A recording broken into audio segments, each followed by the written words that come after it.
Hello, everybody. Welcome back to another episode of the Sprites of Life podcast. I'm Lucas. I'm Chris. And I'm Don. We're so glad to have you back for another episode. And guys, who else is still stuck playing Tears of the Kingdom? It's a never-ending cycle. Well, now Series D just dropped, so I've been doing that on Showdown now. Okay, we'll get to Series D in a second, but come on, you got to admit, it's been, by the time this episode comes out, a little bit over a month, and I'm probably not going to have finished the game by then. There's no way. This game, it sucks you in. And then it doesn't let you leave. Yeah, you're not allowed to leave, ever. You're stuck. I will say this will probably be our last Zelda-focused episode for a while, just to give ourselves a break. But we were able to snag a guest. There's a friend of ours by the name of Ed who was able to sit down with me and Chris to talk a bit about some of the volcanoes that are, well, not so, the volcano in the Legend of Zelda universe. But we wanted to still do our normal opening and our stuff. Ed lives in the UK, so time is weird, so we weren't all able to sit in on it. So y'all ready for some news? Yeah, hit us. Cool. It's no surprise to you, Chris, that I prefer dogs to cats. No, not surprising. No, it's not. But yeah, but we can all agree that cats in the wild cause more damage than dogs in the wild, correct? I don't know the science. I know that cats are very efficient predators. I don't know what dogs do in the wild, but I'll be blunt and say that cats are way better predators in the wild than dogs are. They're really, really good at it. Cats are very efficient. They're very good at it. And we've run into so many issues with them that there's been a prize that's been set up to get about $25 million in what's called the Mickelson's Prize. Basically, the idea is to find a way that can sterilize dogs and cats worldwide in a more effective and cheap way other than surgery. And it seems that one group of experts has found it. There was a study published in the Nature Communications that they were able to create a gene therapy that prevents contraception in female cats for almost 2 years or possibly even longer. And that's incredible. What's the if they're trying to avoid the surgery, what's the application? So with gene therapy, the idea is, you probably see it in more sci-fi movies now, but the science is that you implant genetic information into a virus and you inject the virus into the organism. The virus's whole mission in life, or unlife, whatever you want to categorize a virus as, is to go into a cell, rewire it, and make more of itself. So by using a virus to transport this new information into the cell, you rewrite it in order to do your bidding. Now, this has so many applications, both ethical and non-ethical, but what this one particularly does is it stops cats from ovulating. So they put a bunch of these female cats into a room with a bunch of male cats to see what would happen. And these, when they placed her in the room, I'm reading here off the article, with the male for several hours a day for over a 4-month period, none of these cats got pregnant. 4 of the females just refused to mate outright, and while 2 of them did mate, they still didn't conceive. So that's really cool to see that these organisms, like these viruses, have found ways to actually help with this issue. Now, there's still so much testing to do with this. There's so much that needs to go on with it. It'll take apparently up to 5 years before the commercial product is available. But the biggest issue is going to be price. In the United States alone, we lose about 1 million animals, over 1 million animals a year to having to be put down.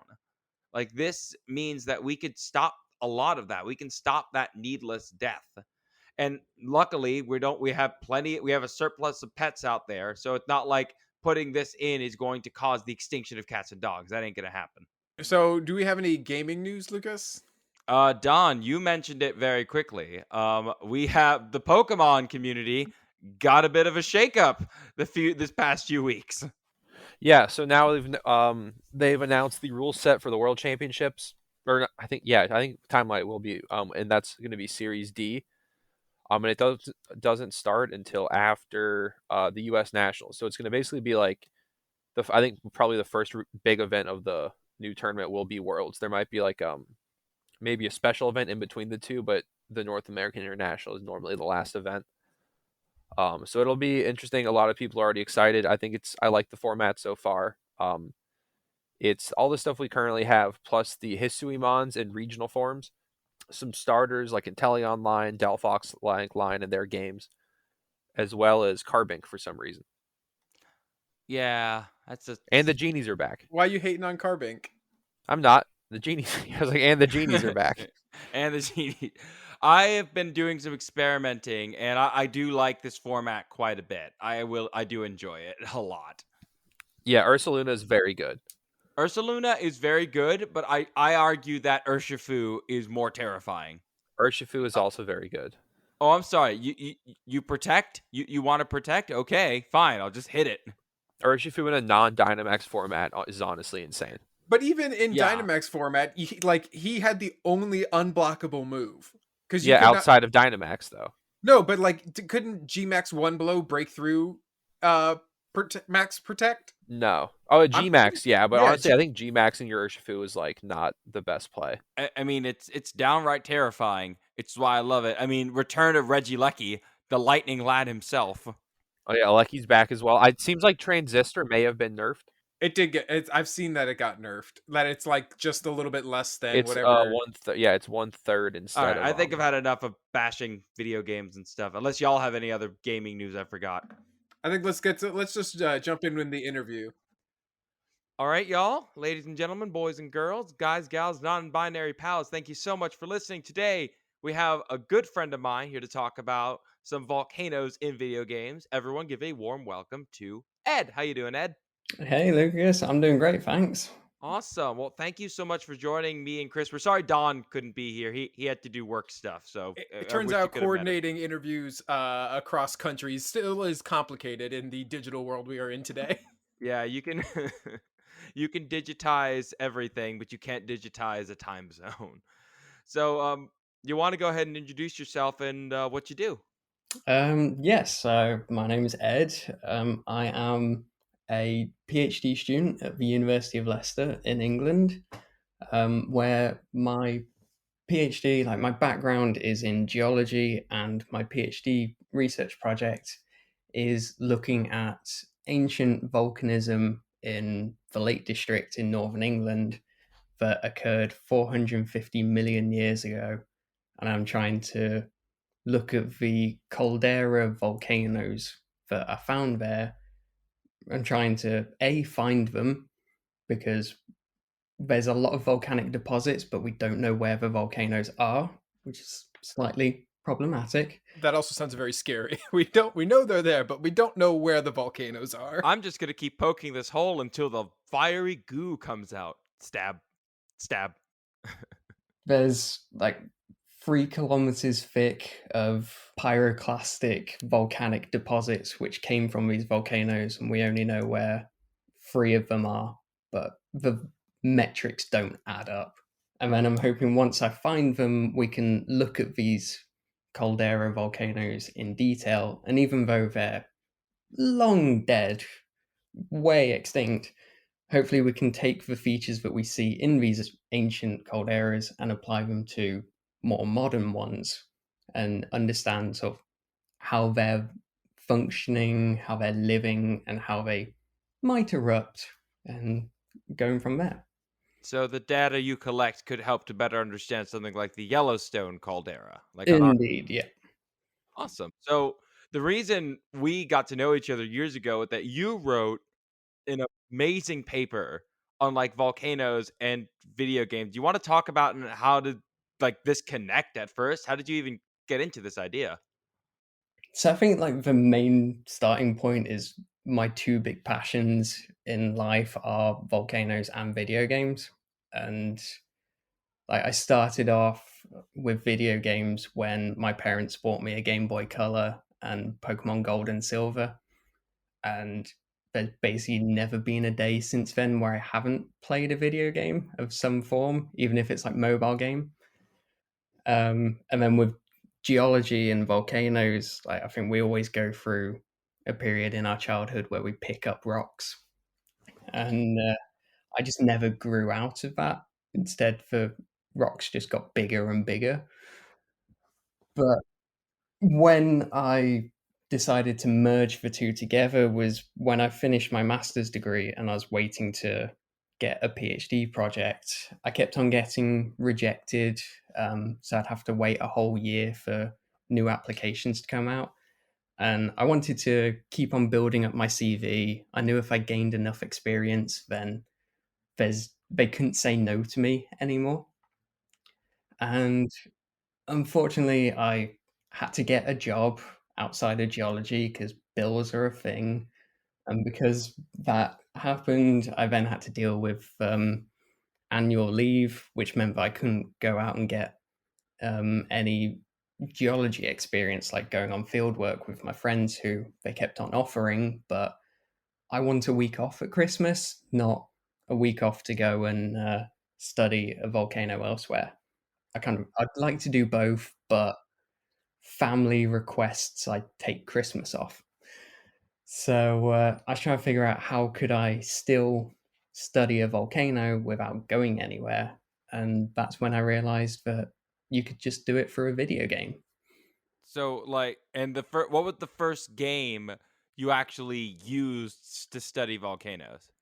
Uh, Topical for this talk was Breath of the Wild, actually. Really? So it really was like just the new. It wasn't like you went back to like Ocarina of Time. You went full on. Note. Let's get the new one out and see what we can do with it. I was replaying the master mode just because it was the first time through, and I wanted to see like how much of a step up it was, which was just being one-shotted constantly for ages. But while doing that, I just got really distracted by clambering over the volcanic region, and I was thinking, it's like that's not realistic, or it's like, oh, that's a really cool feature. I've never seen that realism shown in a video game before, and the two juxtapositions sort of kept on making me think until eventually I wrote an entire blog on the volcanology of Breath of the Wild. So hypothetically, let's say someone has graduated high school or graduated secondary school, however it works. How does one go from that to becoming a volcanologist? I'd say the next step afterwards is to do an earth science degree of some form at university. For some reason, we have multiple different names for our science. It's either geology, geoscience, earth science, natural sciences also include it a bit. But if you go to university, you can get your degree in it and you can study volcanoes while doing that. And then at the same time, alongside your degree, a lot of internships are hosted across the globe. So I did one with the Universidad de Colima in Mexico, where I spent 2 months studying their local volcano. I know also Hawaii Observatory have one, and for those in Europe, Geo Tenerife is another internship that works. And so doing them together, you start to build up experience, and then eventually in like your master's degree you can have your own scientific research project, and you just focus that on a volcano or something within volcanology, and then you build up to a master's and then postdoc research and keep on going from there until someone finally gives you a permanent job, hopefully. Hopefully, with that. Look, if it's any consolation, Earth science is not the only like science that like my degree is technically in integrated animal biology. They did not have they just decided no, animal biology or zoology isn't good enough. We have to make it intricate. We have to make sure that your degree sounds better. It's like, yeah, but it's a mouthful, and I don't want Yeah. to say it over and over again. We keep saying, as like geologists in general, we keep saying how confusing it is for new people, but none of us can agree on a consensus name to just call it. So we're stuck with all of the different variations because everyone likes their own version for whatever reason. That's also not uncommon in sciences in general. It's like, why have one word for something when we can have seven? I just imagine like the biologists and the earth scientists are all like sitting in a room, and then we just have the paleontologist sitting in the middle, and we're all just trying to coax him over like a dog. Like, here, boy, come on, come on. It was an animal at one time, and the earth scientists are like, no, it's a rock now. Come on, come on. Well, there is actually paleobiology as well, and they argue they do completely different things to paleontologists. I don't fully understand it myself. I accept that they believe there's a difference and just leave them to argue it themselves. That just sounds really funny. If just like someone watches like Jurassic Park with them, and it's like, no, no, it's different what I do, and they spend the whole rest of the movie being insufferable. I'm wondering, with all of your looking into video games and volcanoes, what do you think is the best volcano in video games? And I specifically say best, meaning not the most accurate. Um, ooh, so I'd say I've got two favorites. One of them would be Cinnabar Island from Pokemon. What about that in particular? The reasons for that is one, personal bias, because that was the first game that I ever played, and so it's technically the first volcano I ever explored. Mm-hmm. But I also love how between Gen 1 and Gen 2, the volcano erupts and completely destroys the island. And from like my research point of view, this is one of the few rare cases where we see a volcano erupt and how it affects people and how it changes. Because a lot of time in video games, when the volcano erupts, the landscape doesn't change, which is not what happens when volcanoes erupt. If they erupt, they will completely change the landscape. Yeah, something's gonna give. Yeah. Even a house will not last in front of a lava flow. So I love the fact that they do show this change in it. And then the second one would be Death Mountain, because there's just so much to it, especially from like Breath of Wild and Tears of the Kingdom. You get to explore so much of it. And I just love the Zelda franchise as well, the whole series. I also just love the fact that they just, you know what? We could come up with a name for it. Death Mountain. There we go. Welcoming, inviting, perfect. Like if you're trying to get an adventurer to climb a mountain, they're not going to climb up Happy Bubbling Peak. It's going to be, nah, that's Death Mountain. Oh, don't go there. It's danger. Hey, where'd he go? Just already scampering up the boulder, clothes setting on fire in Breath of the Wild. Like, I'm going to get to that village. Well, that kind of relates to the next question, Lucas, which is, we have these names for volcanoes in the games, like Death Mountain, very scary, very imposing.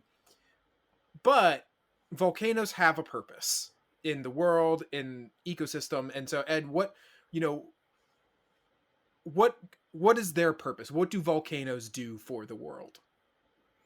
They do a lot for the world, really. So one of the obvious ones is the fact that they form land, particularly for island volcanoes like Iceland or Hawaii.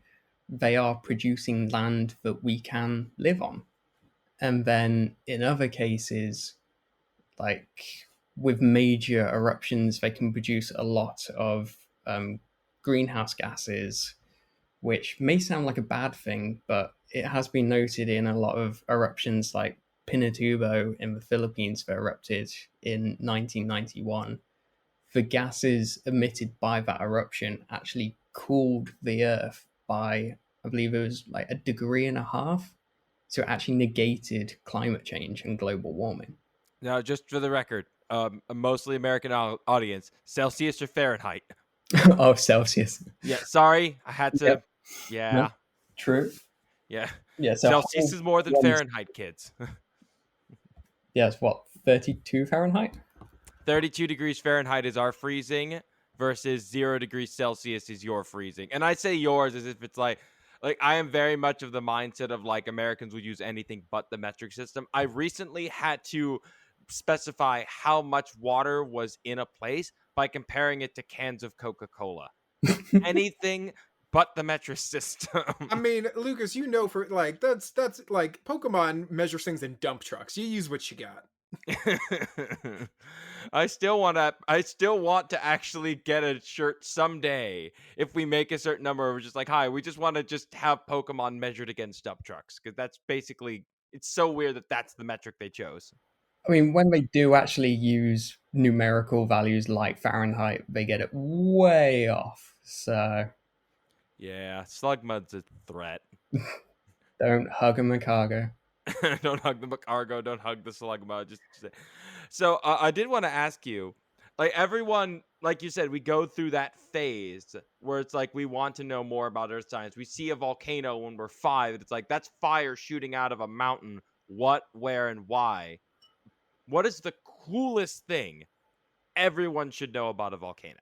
I'd say my for me, my passion is surrounding on pyroclastic flows and explosive eruptions. So, pyroclastic flows are these giant um, clouds of molten rock and searing hot gases, which can burn at 1,000 degrees Celsius and can travel over 100 miles an hour at some point. And these are one of the most deadliest volcanic hazards, which for some reason just humans get drawn to deadlier things like with volcanoes, and this is the peak pinnacle deadliest thing. So with these, like, they can produce deposits which are hundreds of meters thick. So the ones that I'm studying in the Lake District for my PhD, some of them can get up to 300, 400 meters thick.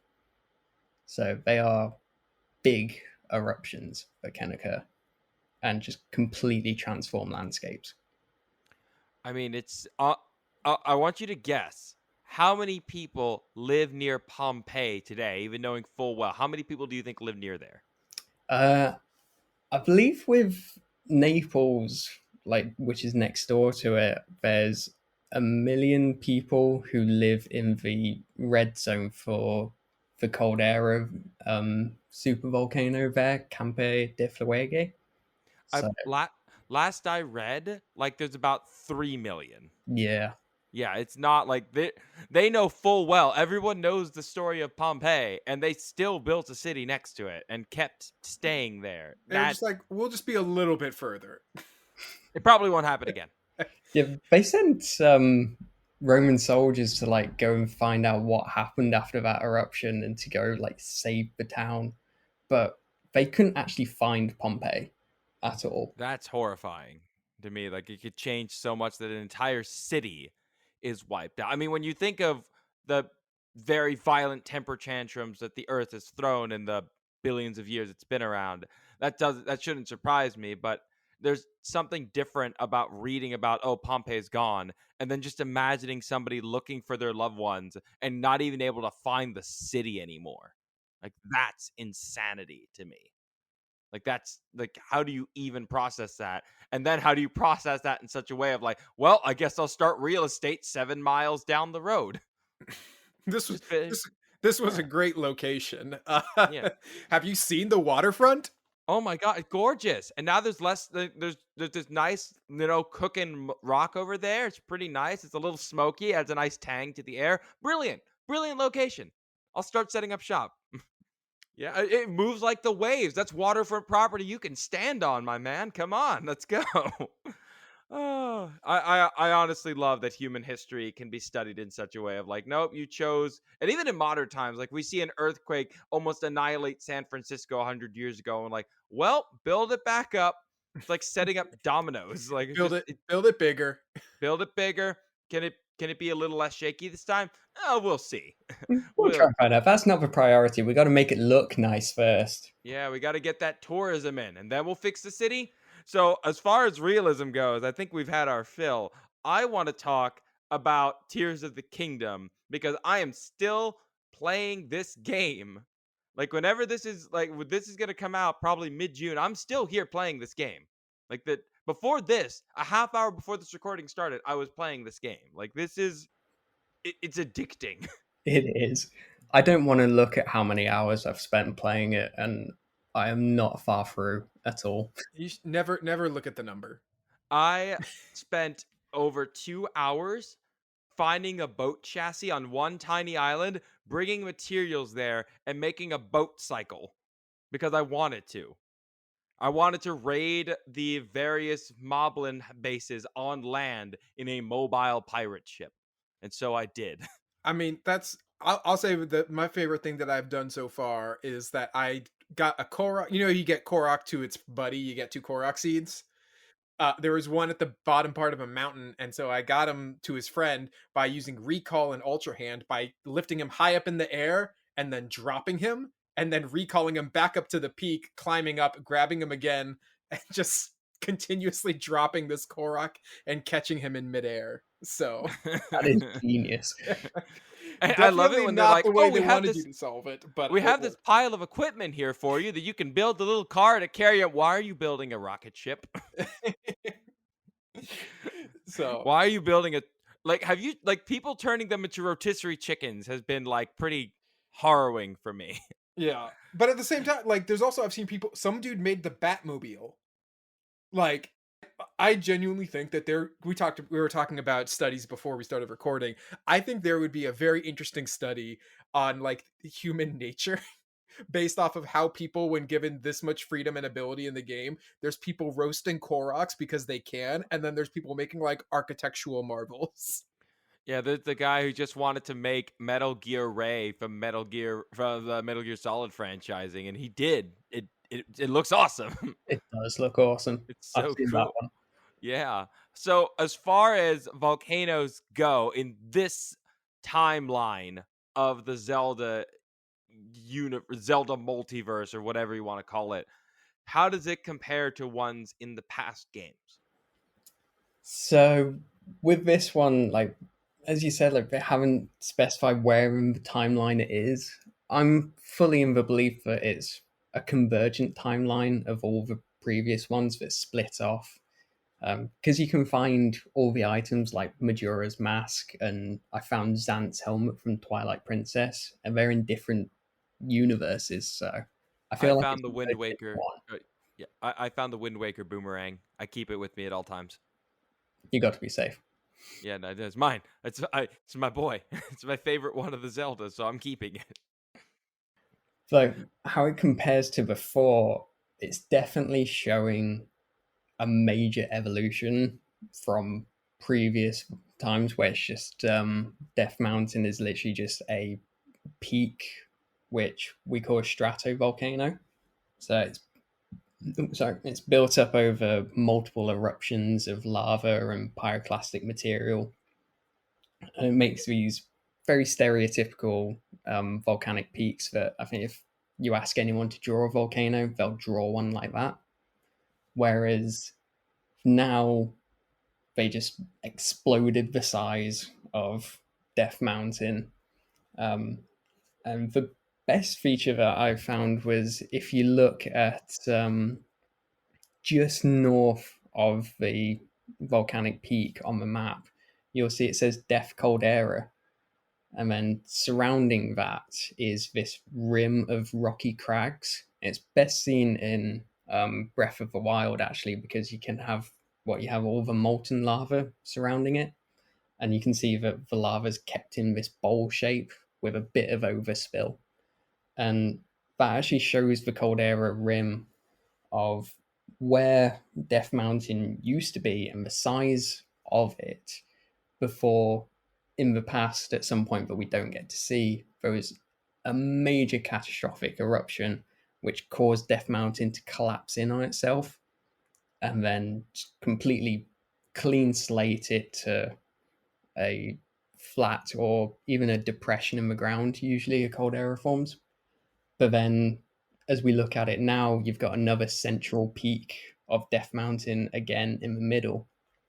And this commonly happens with calderas, where just because you've collapsed the volcano doesn't mean you've destroyed the underneath plumbing system of the magma.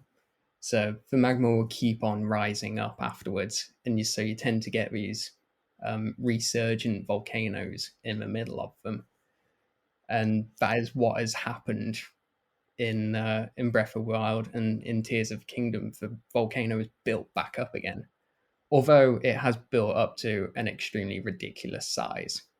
Like how big should it be? Like I mean comparatively to like other volcanoes, obviously it's not the biggest ever conceived by ever seen in reality. I mean compared to the ones on Mars for Pete's sake. But what is this like how big is this thing? I mean, if you look at like Mount St. Helens, which blew its side out in 1980, there's a lava dome in the middle of that, which I don't believe it's grown to the full size of its even like the remaining rim of its crater. So it hasn't even grown back to anywhere near as big as it used to be in 40 years. And a lot of cases with other cold areas that I can think of off the top of my head, like they've never had something which regrows to a significant size, whereas Death Mountain just dwarfs the original cold era rim. So the next question, honestly, with just how big this thing is and how it's building up, should I have to be wearing heat-proof armor to run around it like an idiot? Because I literally had to like zap in, went to the depths, went back up to like try and get into this town, so that way I would not catch on fire. Yeah. And every time, like I always was like, wow, I hated going to Death Mountain in Breath of the Wild because I just hated catching on fire and having to chug different foods to stop catching on fire. Which I don't think, if you don't know how biology works, drinking a milkshake does not make you fireproof. No, it'll make you colder inside, but it's definitely not going to protect you at all. Goody. I have a charred exterior and a cool nougaty center. It's also ironic, Lucas, because in our world, like you think about cuisines around, and this obviously does not apply to volcanoes and the extreme heats that are there, but if you think about areas where temperatures are really hot, the cuisines, the food around that area tend to be very spicy and hot because it induces the eater to sweat, which then helps with cooling you down. So you're eating hot food in hot areas to cool yourself down, and that's flipped in this where it's flipped in this where you're eating the cold food to stay cold. It also is weird from a taste bud perspective because if you want to activate like the cold center of your brain, the opposite of that is like mint. So I think it would be really funny if they had it if this game had added like a mint instead of like having to drink like ice mushrooms or whatever. Literally just like no, you just have some mint and that it's magic mint and it makes you cool down. That makes more sense to me. This is my air conditioning lizard. You should just get the fans and just carry a fan around and cool yourself down all the time. Build a machine like a contraption that's just like 4 fans pointed right at you as you're walking up the mountain. Yeah. It's Create a just car which has two facing backwards but one facing right behind you, so you get a little bit forward motion and cooling at the same time. yeah, so it's 3 fans pointed at you, 2 fans pointed behind you with the steering wheel, and you just turned it to try and just keep going. It doesn't even have wheels, it's just like a solid flat metal base. It's just skidding up the mountain. But like in real life, that wouldn't happen, would it? No, no. So, like the lava which comes out of volcanoes or the pyroclastic flows as well, like they can be extremely hot, around 600 degrees Celsius, which is 1100 Fahrenheit. For on the cooler end of things, up to the extreme side, I believe it's like 1000 degrees Celsius, which is 1800 degrees Fahrenheit. So it's hot, but that is when you're standing right next door to the lava itself, not when you're far away from it. And in Breath of the Wild, it made more sense because lava was everywhere, which isn't realistic. But with it being around, like you've got more heat being produced, whereas in Tears of the Kingdom, Death Mount is no longer as active, and so the lava is not there. It should have cooled down, which is something I haven't actually double checked to see if the like radius of the heat has decreased or not. But I think it's decreased quite a bit in terms of just because I was walking around one area and I was like, oh, I better have some heat-proof armor, and I brought the food to get it. But like, then it wasn't so bad. I was like, oh, okay, this is okay. This is not too bad. I still hated buying that much armor for that high a price, but you know, say la vie. That's life. Well, that's the fun. So I want to talk about the Flamebreaker armor, Ed. But the Lucas, to that point, the have you read the entry for the Flamebreaker armor? It's fire resistant armor crafted by the Gorons for Hylians curious enough to visit Goron City. So it is a tourism piece. it is something that they were like, hey, these people are coming. Let's not let them burn to death so we can get their money. Ah, yes, capitalism, the driving force to survival on Death Mountain. Here, I thought the goddess was the most powerful thing. Turns out it was ruthless Goron capitalism. But Ed, I'm curious, how does the Flamebreaker armor, mostly in design, how does that stack up to what you might see people wearing, not visiting volcanoes? So for most volcanoes, like you don't have to wear anything because even if they're active, well, I mean, if they're active and erupting, naturally you just won't go up to them. Fear will kick in, and hopefully, the fight or flight, you'll make the right choice and go with flight. Oh, I don't think you've met many Floridians, Ed. The Fight or Flight remix has been thoroughly removed. To just go check it out. What's that? Alligator in your pond that's eating a smaller alligator? Go check it out. Get closer. Unfortunately, the volcano will win in every scenario. But when it comes to like I'm sure you're thinking of like the silver suits that you see people wear. Yeah. Yeah, so if you are going right up to an active volcano, like to the lava lake, or right up to the flowing lava, then yeah, it's a good idea to wear these suits.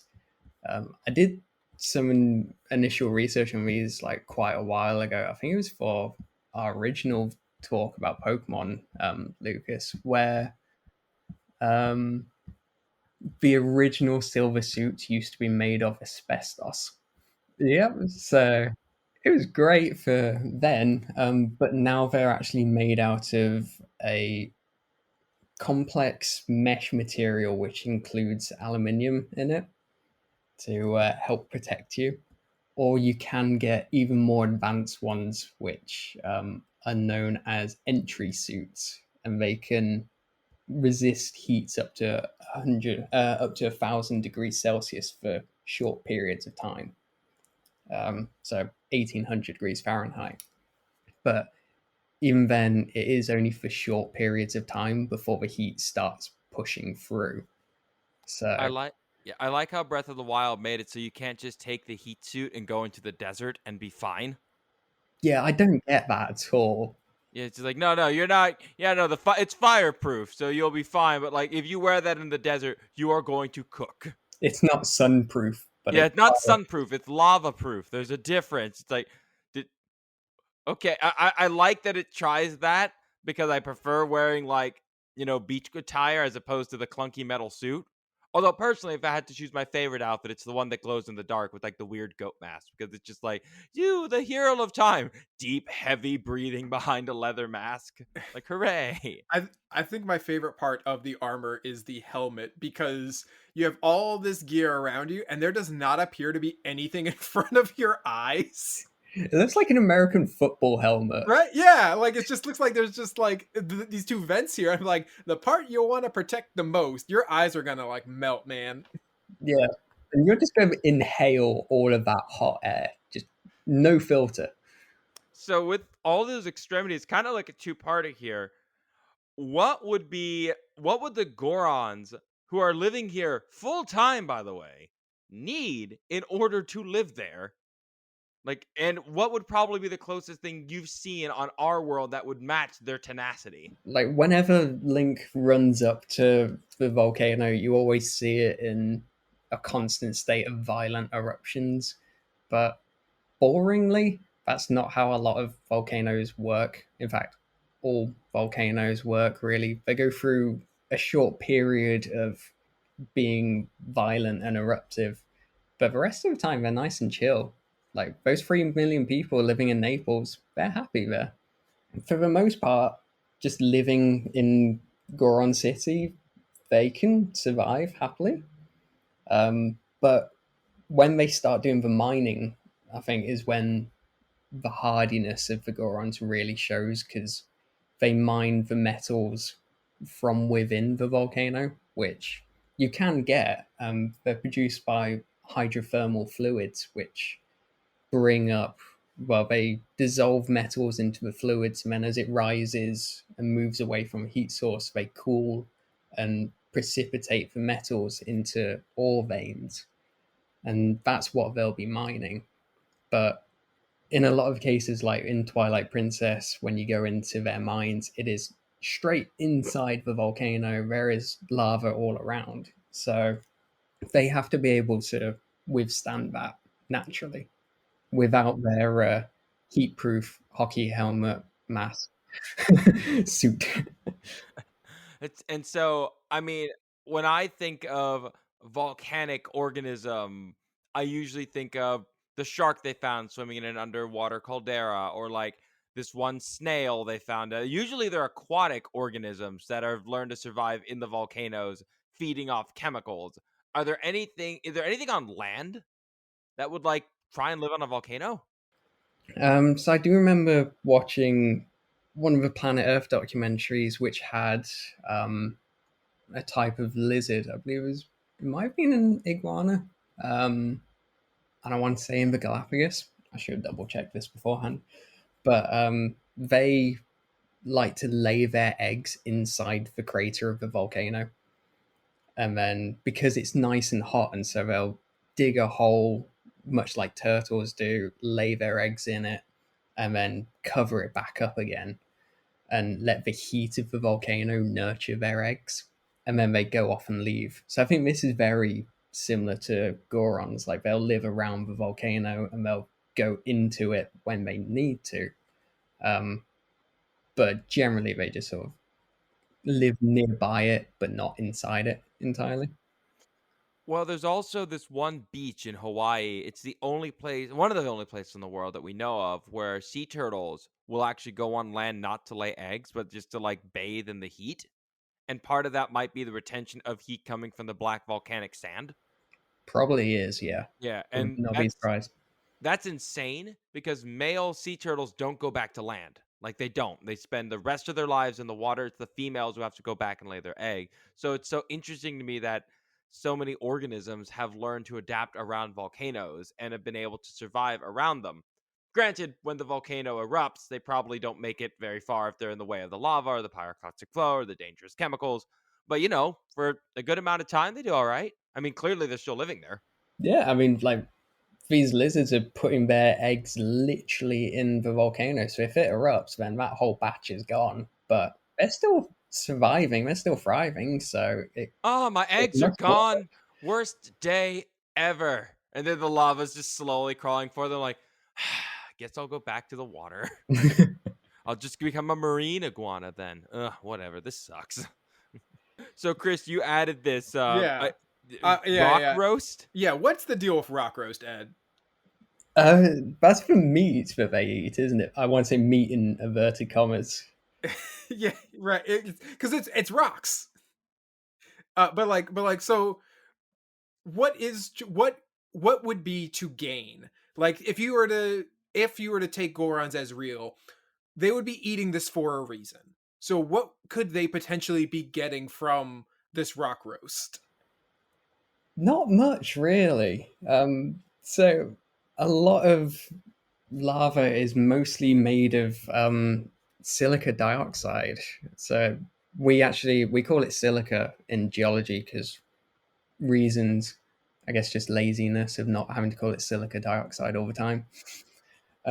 But silica is one of the things that we actually use to differentiate different types of lava. And so you start at around 45% silica for basalt, and then you increase up to, so I think 67% is the lower threshold for rhyolite lava, and you can go up into sort of just pushing 80s at times, but that's rare. So if we say sort of 45 to 70% silica, and then the rest of it after that, you got a bit of iron, aluminium, sodium, potassium in it. But beyond that, there's nothing really potentially nutritious in it that I'm seeing. Isn't like the silica like basically sharp glass in your lungs if you breathe it in? It's basically sand. Yeah, it just sounds like pain. Yeah, they're just basically eating bigger chunks of sand grains for some reason. Although the marbled meat was actually interesting because that looks very much like a type of rock that's known as like bacon slices. Did an American discover it? I'm literally typing into Google bacon slice rock. Yeah, I also searched exactly those words. Bacon. Let's I see. wrote down the name. I'm trying to find it again. It begins with an Is it R. rhodochrosite? Yeah, that's the one. That I mean, I mean that's bacon. Yeah, literally when you try to type in rhodochrosite, it literally ends with rhodochrosite bacon. And that is legitimately rock bacon. If you look at like cut slices of it, it looks identical to the marbled rock that is being produced by the Gloom in Tears of the Kingdom. I So, could put this on a plate and someone is going to lick it. Someone is going to pick it up and be like, this doesn't feel like bacon, and actually lick this thing. It's what's that? It's is it real or cake? Real or rock? Uh, what's the Bacon or rock? So what is the rhodochrosite? Where do you find that, Ed? so that one is a mostly manganese carbonate with a bit of iron as well. So the different bands of pink in it, the different shades are created by the different concentrations of manganese versus iron in it. But ultimately, they are carbonates like limestone, which form in shallow tropical oceans. So the way that they could be incorporated into the volcano is that underneath Death Mountain there is a layer of these carbonates, and that If you they, look at them without like the bacon, it really is a very pretty stone. Like the gems that they form are absolutely stunning. But then again, if you slice, I can't unsee the rock bacon. just imagine taking a bite and losing your teeth. The gore, like just like if okay, when I lived abroad in Japan, finding actual bacon is really hard, and even the people from the UK I met were like, "No, I miss bacon and proper bread." So literally, we were at a certain point where like, "Yo, if I had seen that, I would have gone for a bite of it like immediately." Like that looks more like bacon than anything I ever saw traveling abroad. That looks delicious, and I want to try. I want to eat the rock bacon. I personally wouldn't advise it, but you do you, and tell me what it's like afterwards. At the moment, I have dental insurance, so we can make some choices. I don't know if your dental insurance covers intentionally biting rocks. I will say it was an accident. Like it looked like bacon, sir, and I show him the rock. He's gonna be like, "Okay, that was an accident. That looks like bacon." Somebody put it in my sandwich. Yeah, it was a joke. It's a geologist prank. That's the. That yeah, I can imagine someone doing that actually. It's April Fool's Day. It's just like, oh, who put this in my mouth? Ed, and just Ed giggling around the corner. So, final question. This is like I want disaster movie levels of chaos in this one. Dante's Peak of Hyrule. Dante's Peak. No, what was the other one? The one that took over L.A. The one that destroyed Los Volcano. Angeles. Volcano. Yeah, that movie's terrible. I love that one. It's so bad. If an eruption happened in Hyrule, what could they do about it? And how screwed is the rest of Hyrule? Well, I mean, if they show at some point when the Death Cold Era eruption happened, that would be a big bad one that you don't want to be nearby because the crater rim for that is huge. And that would have produced a lot of pyroclastic eruptions on a scale far bigger than Pompeii. So you could easily bury the Hyrule Castle like by a couple of 100 meters or so. Like the basements are on first, second floor, maybe The top of ground. the tower, and then hundreds of meters up? I'd say like you'd probably be reaching the tower peaks, so the top of them might still be around. So if we fled to the flying cities, we'd be okay. Maybe. Yeah, take to the skies. But wait, wouldn't the like ash piling up there like blow in and choke us out there too? You might have to barricade the doors and the windows. Yeah, Okay. Now, for how long am I barricading up in my sky city, where my only friend is a construct who's constantly begging for rocks that I don't have? Um, Thankfully, like these don't happen all too often. In fact, like they haven't occurred for in our lifetime that we've seen. So, trying to figure out how long you would have to remain barricaded for if that went off, we don't know. I mean, wouldn't the depths be like safer as well, or the depths be like even more violent? The depths annoys me because it's completely like open plain, and so there's you can see the lava in the bottom of the depths underneath Death Mountain, but there's nothing connecting that lava to the surface at all. There is no magma chamber, there are no conduit feeding pipes. I don't understand it. Have you ever watched The Core? I haven't, but I've been told, like, I did find it in a store once for £1 and I bought it, but I never got around to watching it and I can't find it. But I do know that it's one I need to watch because it sounds ridiculous. In the movie, they're drilling to the center of the earth, and they have like a pocket of like geodes and crystals and stuff. What if like the depths are in a giant pocket of that, and the lava is just flowing around that to the volcano, like almost like a stone blocking a tract? It could work, but like, you just don't, there's nothing going up and connecting it at all. It's magically producing its own lava. Yeah, it's just magically coming up. Like there could be some because you do dive down quite deep through Death Mountain to get to it, so there could be a small pocket, but small pockets of magma reservoirs are being fed by deeper pockets, which are fed by eventually the mantle, which is underneath the crust of the earth, and there's no connecting pipe at the top. It could be that the giant bacon rock monster destroyed it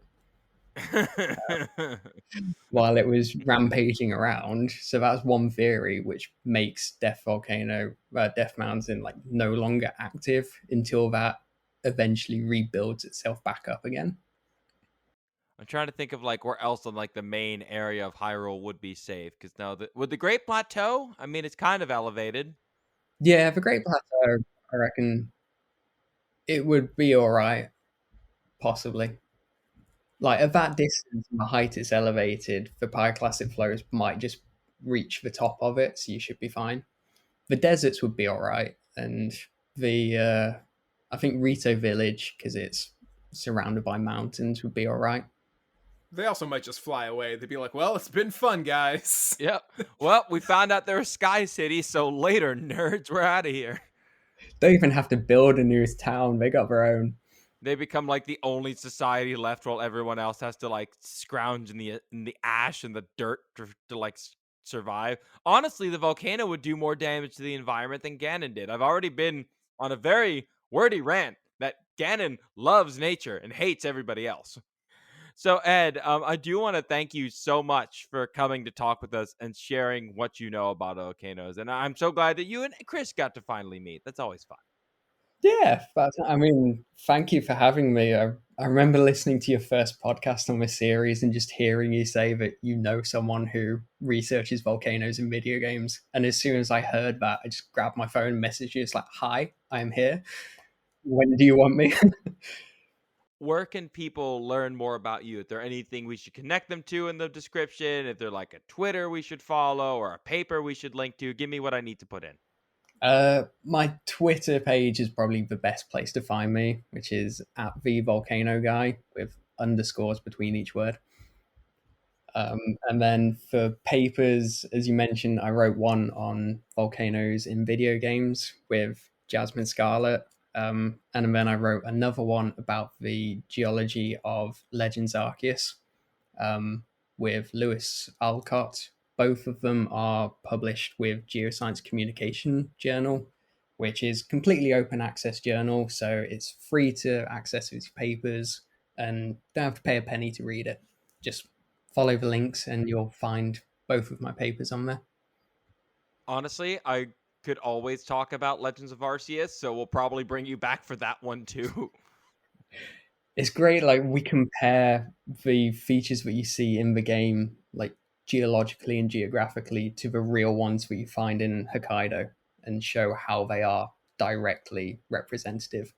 Thank you so much for coming, Ed. We'll go ahead and we'll hopefully we'll see you soon. Thank you so much. Man, I'm sorry you couldn't have been there for that interview, Don. It was a lot of fun. It sounds like it. Hopefully I can make the next one. Yeah, no, I really do want to talk more about rock bacon. The fact that it exists at all is I'm just hungry now. You know what? We're wrapping up this episode because I'm hungry. That's the only reason. Thank you guys so much for listening. We saw so many of you interested in our Pokemon conservation talk that we posted to the Multiplay Network, and we got an amazing response of it. For in the future, we might make more. We might put out some more videos like that. But if you haven't gotten to check it out yet, that's in our YouTube channel. Please, thank you so much for your support. It means the world to us. So have a great rest of your day or night. We'll see you guys in the next episode. Bye, everybody.